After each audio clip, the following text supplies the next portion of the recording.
Good morning to everyone. My name is Sienna Fontaine, and on behalf of NYU Law's Alumni of Color Association, known as LACA, formerly known as BLAVA, I'm very happy to welcome you to day 2 of what is shaping up to be an exciting pre-law conference. NYU LACA as an organization didn't come into being until 1980 as a way for alumni of color to stay connected, to support each other's distinct journey after law school. Currently, the organization sponsors and supports special programming here at the law school, such as the annual Derek Bell Lecture on Race and Society, and tries to connect with and support the activities of students of color here at the law school. LACA is also very concerned with issues of diversity at the law school. The LACA board meets with the dean every year to look at results of the incoming class. You might imagine that the issue of diversity in the law school is part of the reason that I'm really glad to see you all here today. In fact, it seems this weekend gathering of Black and Hispanic students couldn't have come at a more important moment in our nation's history.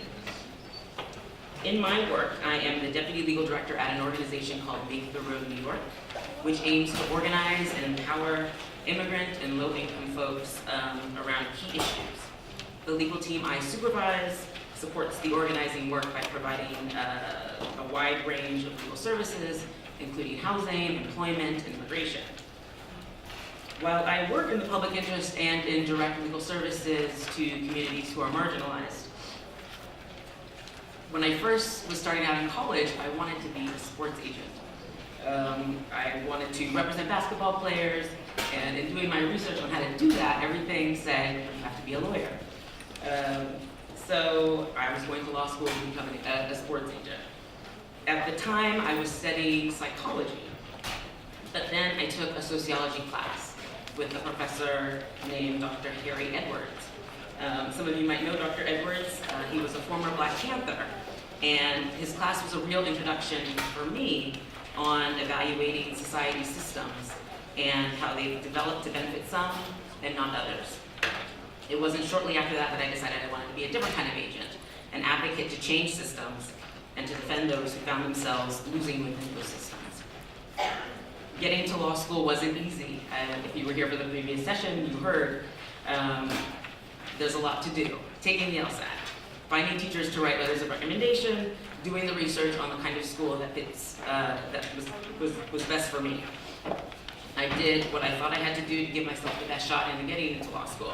I took an LSAT prep class, reached out for letters of recommendation to professors who I weren't sure really knew who I was, but who I'd gotten really good grades. And just a quick note, if you're here in the last panel, I was very, if you go to a big school, and I went to a very big undergrad school, and so you might be in a class where you have teaching assistants you work closely with.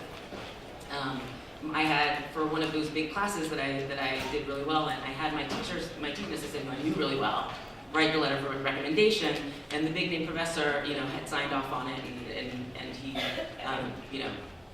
knew about me, and so that was it's a way that I just recommend that you also can kind of utilize the names of your professors, but also get the real meat of a letter of recommendation by having the teaching assistant who works for that professor write it for you.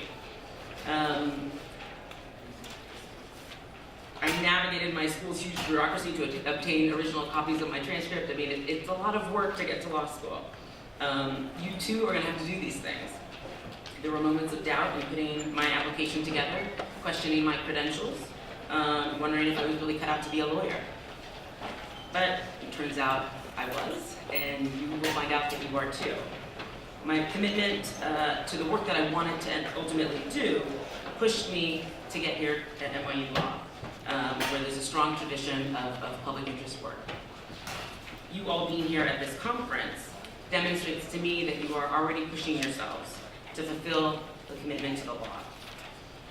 Whatever is propelling you to pursue this career, this profession welcomes and in fact needs you. Whether you decide to be a sports agent, be a public defender, or work at a big law firm doing complex litigation. The profession is only as dynamic as the folks who make it. Okay? It needs your brand of smarts, it needs your perspective, and it definitely needs your voice. As we've seen during this last election cycle, this country still has a really limited view on what all of us in this room can do and what we have done. So I hope that you will take the time and really put effort into this part of your journey.